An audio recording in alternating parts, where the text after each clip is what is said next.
Sarah Mitchell hit the ground with such force that the air rushed right out of her lungs. For just a second, she couldn't even cry out. The scorching afternoon sun of the Oklahoma plains beat down on her cheeks. Gret clogged her throat, her sight wavered, her ears buzzed like chapel chimes right after a rifle shot. She struggled to get up. Her elbows buckled, her knees crumpled under her like soggy fabric. Just a handful of minutes before, she'd been traveling along with a modest supply cart close to the Willowford Bridge. Now that cart was nothing but a haze of earth vanishing over the ridge. The team had panicked after a sharp snap echoed from back along the path. The wagon man hollered for her to leap clear. The cart struck a jagged stretch of shattered stones that dragged it back just long enough for her to stumble. She slid, tumbled fiercely into a clump of brittle brush, and the cart lurched ahead before melting into the haze. Sarah pressed her hands into the searing soil, her fingertips quivered. Perspiration blended with crimson from a gash on her arm. Her pale blouse clung to her like a second skin. The fabric had ripped wide from the tumble. The warmth bore down on her like a weighted palm. Her mouth parched. Her pulse hammered as though it yearned to burst free from her bones. She attempted to call out for aid. The plains devoured her words. Nothing but the breeze replied, fierce, arid, vacant. The sort of gust that paid no mind if someone breathed their last. Sarah willed herself to inch toward a timber deck she could scarcely make out in the distance. By some mercy, the shack loomed no farther than 40 paces off, nearer than she'd imagined at first, or her resolve would have crumbled right there on that fiery track. It resembled a forsaken farmstead hut. Perhaps a soul dwelled within, perhaps not. Her mind reeled. Her inhales grew ragged. Each crawl felt like yet another risk of blacking out, but deep down some spark wouldn't yield. Every shift was like wading through scalding waves. When she made it to the deck stairs, her vigor faded once more. She sagged ahead. Her face brushed the sun-warmed boards. She savored the tang of soil, her mouth dry and split. She murmured for rescue. Her tone cracked. The scene smeared. Timber struts, deserted paddock, distant steeds. The skyline danced like a blaze. She gripped the deck slat tighter. She dreaded that if she released it, she'd just float off into the swelter. A rich timber sliced the hush. She wasn't sure if it was true or a fevered fancy. Sturdy footfalls approached. The outline of a broad-shouldered fellow eclipsed the light. Then she sensed a palm on her wrist. Not harsh, not mean, merely solid enough to halt her from slumping more. She lifted her lids. A silver-haired farmer towered above her. His tunic was grimy, his jacket frayed, his features grave and etched by decades beneath the identical brutal rays now sapping her will. Sarah tried to form words, but her gullet scorched. The farmer dropped to one knee. His gaze scanned her features, not with longing. It struck her odd how an unknown could seem surer than the fellows she'd crossed paths with for ages, not with scorn, but with a sort of worn empathy. He inquired what had befallen her. She labored to reply. The syllables dissolved into a parched wheeze. He raised her tenderly into the cool shadow. Her frame shivered. Then a notion pierced her, a chill dread. Had she crumpled at the threshold of the sole gent who could aid her, or the one who might snuff her final shot at enduring? Sarah rested there in the dim for what seemed an eternity. Her breathing steadied. The fire in her gullet softened. The farmer lingered bent nearby. He appeared like a figure hewn from the earth around them. Speckles on his heel, creases from the light near his sockets, a hushed fortitude that struck both awed and soothing. He shared his name was Jacob Harlan. His tone was deep and even, the sort that stayed level unless pressed. He queried once more if she bore wounds. Sarah dipped her chin faintly. Her arm throbbed. Her limbs seemed forged from loose grains. She attempted to rise, but her skull whirled. Jacob kept a palm close to her elbow, as if poised to brace her anew. He chuckled quietly to himself and remarked she appeared as though she'd been hauled after a bolting donkey. No malice in it, merely a weary wit from one who'd weathered his fill of hard stretches. Sarah exhaled unsteadily. It marked the initial instant since the spill that her unease eased even slightly. Jacob strode to the pump mere strides from the deck. He hauled up a pail. The liquid sloshed fresh and chill. He bore it over and allowed her to drink from his cupped fingers. Sarah closed her eyes as the moisture met her taste buds. It was like vitality seeping back into her frame. She breathed a grateful murmur. He merely inclined his head, remarked that anybody would have lent a hand. Sarah wasn't so sure. He aided her to her feet. Her joints wobbled. Jacob steadied her without pause. For his years, he shifted swiftly. He permitted her to rest against him as he led her within the shack. The spot was modest and plain, yet tidy. Timber bench, one stool, a lamp, a ledge of aged, tattered books, and tucked away a cot with a sun-bleached coverlet. He gestured to it and urged her to settle. Sarah blinked, taken aback. She wondered aloud where he'd rest if she claimed his spot. He lifted his shoulders, noted he'd dozed on stable planks and cart slats through most of his days. A stool or the deck would suit for a single eve. The manner he voiced it disarmed her. No trace of insistence, no veiled intent, just a fellow acting on instinct. That by itself tugged at her core in an unexpected way. She regarded him nearer now, silver in his whiskers, weary furrows on his brow, yet also a reliable gentleness, something one might lean on if bold enough. Sarah sensed a quiver low within, not from alarm, but from the question blooming in her heart. Just what kind of soul hazards shelter to an outsider in a realm where most kin only guard their own? Sarah perched on the cot's rim for quite some time. The chamber hushed, the brand of hush that bids one heed their inner musings, willing or not. Jacob slipped out briefly to tend his mounts. She caught the faint rattle of the latch and his even treads in the earth.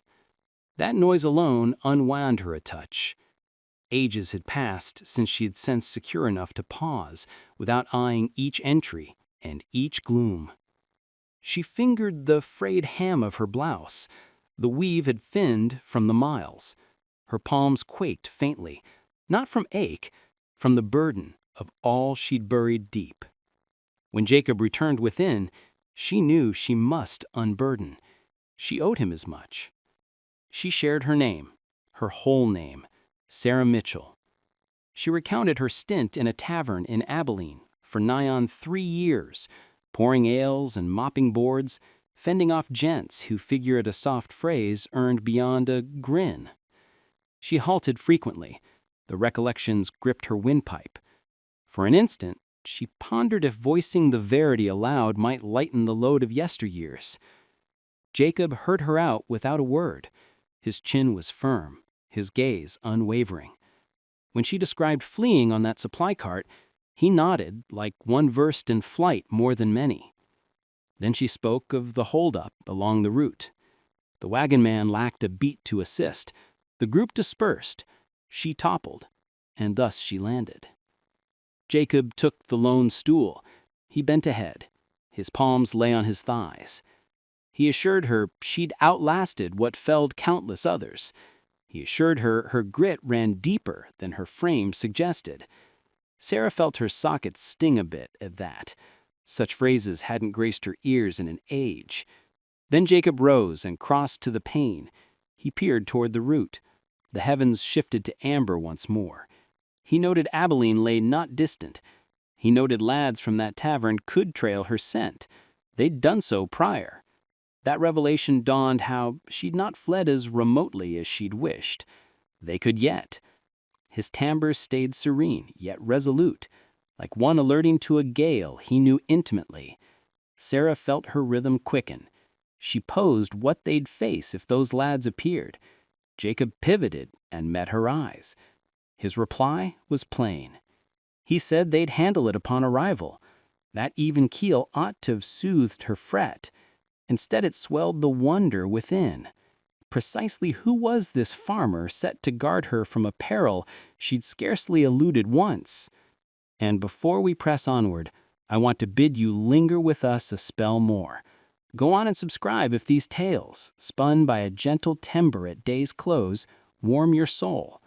Now, draw a leisurely draught from your brew and share with me the hour where you're tuned in and the village you're hailing from. Dawn draped the farmstead in a tender amber glow. Sarah leaned on the deck railing. She cradled a mug of spring water and drew measured breaths. For the first span in days, her fingers lay still. Jacob tended the mounts close by. He flowed with a subdued cadence. Plain labor, true labor. For a fleeting beat, she permitted herself to fancy this haven might herald a brighter path, the sort that breathed life into a spot. Sarah nigh ventured to deem the threat trailed far astern. Then she caught it. Hoof thuds, measured at outset, then swelling, resolute, unyielding. Jacob glanced up from the enclosure. His sockets tightened a fraction. He shied from his firearm, yet his bearing altered. A soul who scented strife ere beholding it. 3 horsemen crested into sight. Each bore the stamp of Abilene upon them. Grimy brims, stout stirrups, the brand of gaze that left one feeling probed. A 4th trailed a tad, sporting a star that snagged a glint of dawn. Sarah's gut nodded fierce. Jacob advanced to the deck. He positioned beside her like a mute bulwark. The horsemen eased near the hut. One of them doffed his crown. He hailed that they sought a lass of her years, claimed she'd bolted from her post, claimed she could be ailing, claimed they merely aimed to ferry her home unharmed. Jacob held his peace at first. He let the quiet linger. He wielded hush like some wielded a cautionary blast. Sarah grasped then that, at times, a taciturn gent could prove deadlier than the yellers. Sarah sensed her air snag in her breast. She knew these souls weren't here to succor. They were here to seize what they deemed theirs. The starred gent queried if Jacob had spied any along the route. He strove for greasy, like a neighborly probe, yet his grip hovered too near his buckle. Jacob flicked to Sarah just ample to signal she stood not solitary. Then he faced the horseman anew. This ground is my own, and any who tread it earn welcome his company, so long as they honor my hearth. I've spied no lady cross here this morn. The plains stretch vast and unforgiving, and kin veer every which way if you're hunting souls. Veer the path southward, and you may unearth your quarry. He held his timber serene, not defiant, not beckoning, merely steadfast enough to bar any ploy they might essay. The horseman peered beyond him to the deck. Sarah felt her throb might unmask her any tick. Jacob edged a half-stride aside, sufficient to veil her from their ken. The starred gent marked it, his mien twitched a smidge. Then he bent in his seat and pressed Jacob once if he was certain no young miss had passed. His pitch shifted this round. He wasn't posing, he was cautioning. Sarah felt her beat drum in her lobes. Should Jacob misspeak, the whole stead could morph to a snare. She braced for his retort. And that's when a glint in his sockets altered in a fashion she'd never witnessed. What words did Jacob utter that made the horsemen tense in their seats and pave the way for all that'd unfold hence?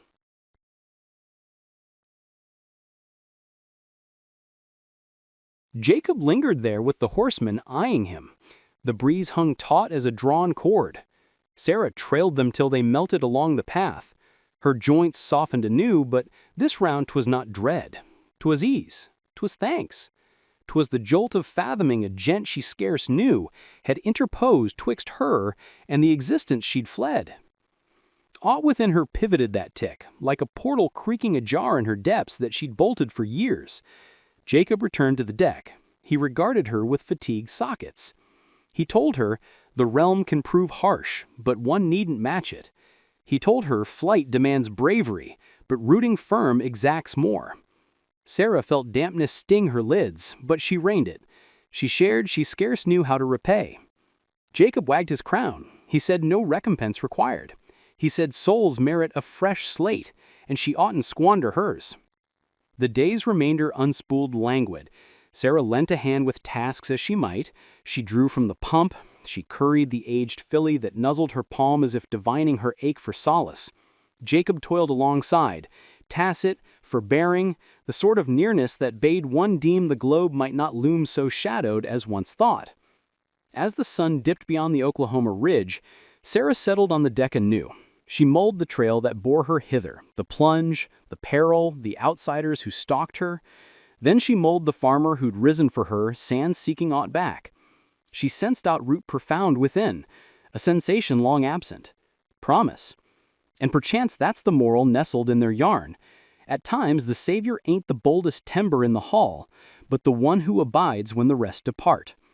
At times a fresh dawn lurks in the nook you dreaded utmost. Now, ere we seal this leaf, I'd cherish your voice. Go on and heart this tale if it stirred you a whit.